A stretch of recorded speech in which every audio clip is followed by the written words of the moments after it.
Ridwan Nuriana. Saya Sakila Paskanjarwani. Saya Nazira Leda Kaila. Kami di sini akan menjelaskan atau mempresentasikan materi tentang Maluku Angkat Senjata. dan juga Perang Patimura. Disimak ya. Yang pertama kita akan membahas perang Maluku Angkat Senjata. Jadi awalnya pada tahun 1521 Portugis dan Spanyol sama-sama memasuki Maluku. Portugis memasuki daerah Ternate sedangkan Spanyol memasuki daerah Tidore.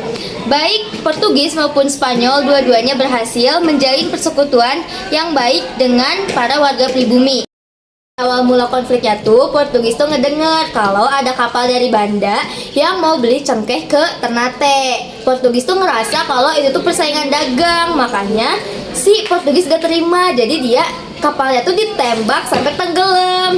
Nah, karena tenggelamnya tuh di wilayah Tidore, rakyat Tidore tuh gak terima, jadi dia ngebunuh 17 orang Portugis. Nah, sejak kejadian itu jadi ada dua aliansi. Yang pertama Portugis Ternate, yang satunya lagi Spanyol Tidore.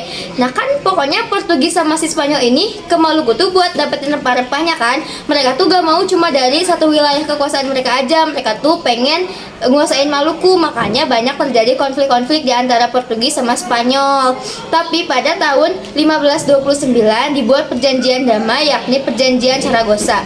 Intinya Spanyol pergi dari Maluku. Nah, karena Spanyol pergi dari Maluku, Portugis merasa semakin bebas dan makin memonopoli perdagangan yang ada di Maluku. Maluku jadi angkat senjata. Perlawanan yang pertama dipimpin oleh Sultan Hairun. Namun, Sultan Hairun ditangkap oleh Diogo Lopes yang saat itu menjabat sebagai gubernur Portugis. Karena itu kan rakyat Maluku tuh marah. Jadinya rakyat Maluku tuh nyerang-nyerangin tentara Portugis. Karena Portugis ini kewalahan, dia nawarin perundingan gitu sama Sultan Hairun. Tapi Sultan Hairunnya malah dibunuh di tempat perundingan. Kan rakyat Maluku semakin marah nih. Jadinya ada perlawanan yang kedua di bawah pimpinan Sultan Ba'abullah. Sultan Ba'abullah ini awalnya tuh ngajuin buat si Diogo Lopes ini diadilin, tapi nggak diterima. Jadi dia tuh nyerang abis-abisan sampai akhirnya menang pada tahun 1575. Pada awalnya rakyat Maluku emang minta bantuan ke Belanda buat ngusir Portugis, tapi makin kesini Belanda malah ngadain kongsi dagang atau VOC. Jadinya rakyat Maluku juga menyetujui buat ngusir Belanda. Pada awalnya ada perang yang dipimpin oleh Kapten Kakiali pada tahun 1635, namun gagal. Terus juga ada yang dipimpin sama Sultan Jamaluddin pada abad ke-17, namun gagal juga. Pada tahun 1797, Maluku kembali melakukan perlawanan besar yang dipimpin oleh Pangeran Nuku. Pangeran Nuku menggunakan strategi politik divide et impera, sama dengan cara strategi bangsa Barat untuk melawan Belanda. Caranya dengan menghasut orang Inggris untuk mengusir VOC dari Maluku. Tentu saja Pangeran Nuku kembali mengambil wilayah Tidore dari tangan VOC. Akan tetapi upaya itu hanya bertahan sampai Pangeran Nuku meninggal pada tahun 1805. Nah, sekarang kita bahas Perang Patimura. Latar belakang Perang Patimura itu di mana Maluku dengan rempah-rempahnya yang diibaratkan mutiara dari timur. Kekayaan Maluku yang diibaratkan mutiara dari timur ini senantiasa diburu oleh orang-orang Eropa. Tetapi orang-orang Eropa ini tidak hanya ingin berburu kekayaan, tetapi mereka juga ingin berkuasa dan juga memonopoli perdagangan. Karena kekuasaan orang-orang Eropa ini telah merusak tata ekonomi dan juga pola perdagangan yang telah berkembang di Nusantara.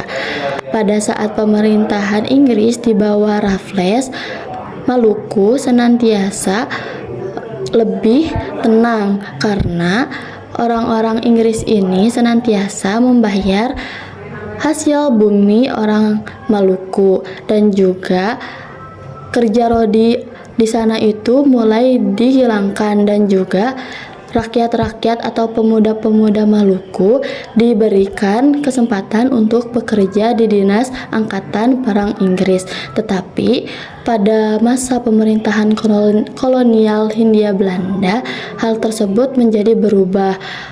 Pada monopoli perdagangan lebih diperketat dan juga orang-orang Maluku diwajibkan untuk bekerja paksa. Tapi tidak hanya itu, pada orang-orang Maluku sudah diberi kewajiban penyerahan, tetapi mereka juga wajib untuk menyerahkan ikan asin dan juga dendeng dan juga kopi. Lalu terdengar desas-desus bahwa para guru di Maluku itu akan diberhentikan untuk penghematan, dan juga orang-orang Maluku, pemuda-pemudanya itu dikumpulkan untuk menjadi prajurit di luar Maluku. Nah, ditambah juga kearoganan Residen Sapurua, di mana saat itu orang-orang Maluku itu menjual perahu-perahu Oramba yang ingin dibeli oleh orang-orang Belanda. Tetapi orang-orang Belanda tidak membayar pantas kepada yang menjual perahu Oramba tersebut. Bahkan suatu ketika orang-orang Maluku itu tidak dibayar sama sekali oleh orang Belanda. Nah, karena hal itu, para pembuat perahu Oramba itu sempat menuntut residen tersebut, di mana jika mereka tidak membayar, mereka akan mogok jika tidak dibayar.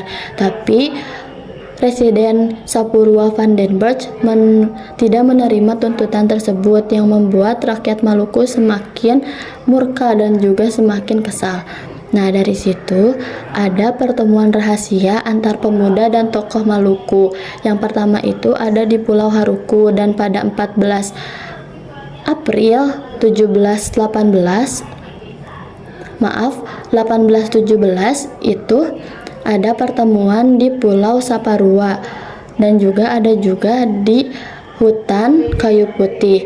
Nah, di mana setelah pertemuan tersebut orang-orang Maluku menyimpulkan bahwa mereka akan melawan orang-orang Belanda yang dipimpin oleh Patimura.